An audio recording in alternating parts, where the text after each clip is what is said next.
Now, this little Honda generator. As I said, I'm not going to spend a lot of time on it, but since I got it, I'll show you what it says once again. I'm sure you can see this. It's an E300E, right? And apparently they're actually quite sought after. You know, I've seen a couple of comments now of people that, you know, it's a 60s one. Well, it had points, and I wasn't too keen on finding them, and it had this the fan on the end. I'll just show you. It had this fan on the end. I mustn't lose the key out of it, so it was quite a special one. Anyway, what I did, it's got two holes in, you see, so I found two bolts that go through there, and I made a little puller, and all I did was screw it in those holes with a nut in, and screwed them in, and it actually came off quite easily because I didn't want to break this. It's a little bit fragile, as you see. Anyway, so then I had a look at the point cover, and as you can see, it's quite nicely made. You can just unscrew those and slot it and slide it sideways to get to the points. Anyway, I've had all the points off, and they were really crusted up.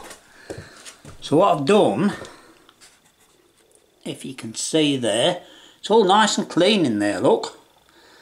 And I don't know if you can see that or not very well. Anyway, I've had those all off, and I can tell you now, it's a fiddly job, right? Especially for an old man.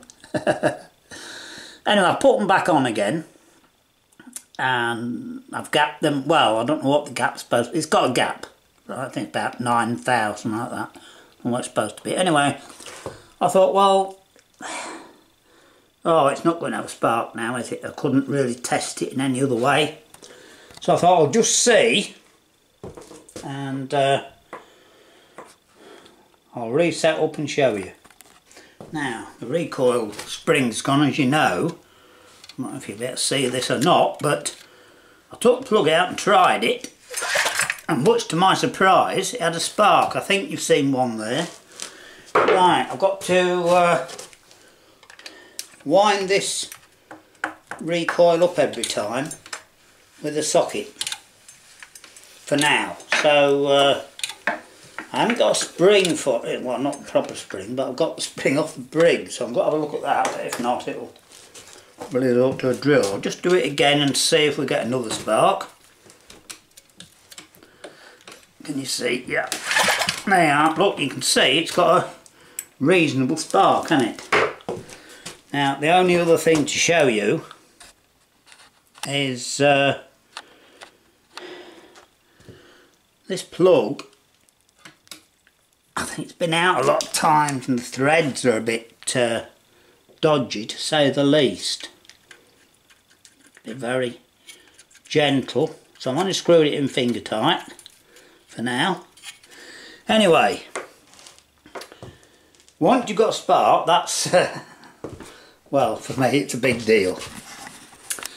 So I think the next step is to there's no oil in it, if I remember right. So I think the next step is just to find some oil and put in. I'm pretty sure I checked and there wasn't any, but yeah, there's no oil in it, you see.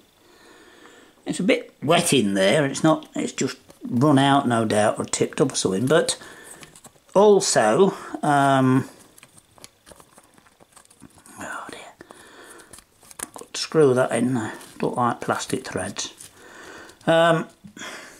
Anyway, it means that that switch is working, which was a bit of a worry because it's buried inside the engine, you know. So as you can see, we've got a spark. So the next step with any of these engines that don't run, before we get to, because I'm not getting involved with this, like I said, but now I know that people like them very early ones, 300 watt I think, something, but anyway. Apparently I've read some comments about them. A couple of, I've seen on videos, a couple of bit, oh, an E300 generator there. They were the first Suitcase generators apparently. And being 1960s, you know, it would be nice just to hear it pop and bang a bit, wouldn't it, I suppose.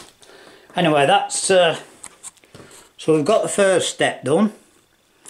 And just as again, just to show you the point once again, I just cleaned up, you know, the end. They were really corroded and pitted, that's why it wasn't working. But everything in there is actually quite nice and clean. You know, it's just the outside that's not. So, I think the next step is put a drop of oil in and put a little bit of petrol in the plug hole and give it a pull over and just see what happens. But that's not today.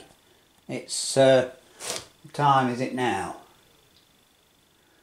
It's 4:45, and I actually started this at 2 o'clock, by the time I'd ended up making pullers and getting bits off and taking all the screws out and everything else. So, progress, eh? So I thought I'd just do a short little video of that. Oh, and of course, just to tell you, I'll only hold the camera, right, because it's not worth doing anything else. Just to tell you about my tractor injectors. Now, my friend that's got them, you know, as I say, is a very experienced diesel mechanic. He knows what he's doing. Anyway, his I think I mentioned that his tester would seized up. Anyway, he did ring me the other day and he said he's got a tester, but now of course the problem is I think it's on metric, and of course my injectors are imperial, so now he's got to get a adapter to fit the injector to the pump, and then, you know, in a few days hopefully we'll probably be in business. We never know, do you, eh? Like I said, I took it out, I was expecting it to be 3 or 4 days, not, what, 3 or 4 weeks, not months yet, but you know what I'm saying anyway. Right, I'll leave that with you. I'll leave it at that. And,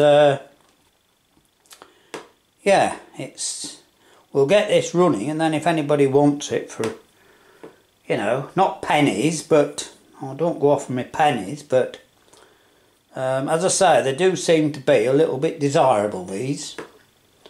So, it'll not be, other than a quick brush off, there'll not be anything else done to it, but we'll see if we can get it going. So the first thing, as I say, put a drop of petrol in the plug hole, put the plug in, and just pull it a few times and see if we can get fire out of it, because it has got some compression. And if that works, well then we'll clean the carburetor and investigate putting some fuel in it, you know, in the tank. Because the other thing of course is there's this switch on here, because 1 or 2 people don't know, that's the fuel tap. I'm not going to touch it because it's I'm not going to touch it because it's working. I don't want to turn it off. But what it does, it's a kill switch, and I don't know how that works either. Whether it's live there and switches it off, or whether it's a normal kill switch that shuts it out, I don't know. But I don't want to mess with that. But also, it's the fuel tap at the same time. So, there we are. That's the speed, and that's free as well. So, surprise, it's, you know, look under the muck. We always do. And we'll see. Right, there you go. Just something to show you, because I've not had much lately. And there might be something else this week, or it might be the weekend. Right. See you all soon.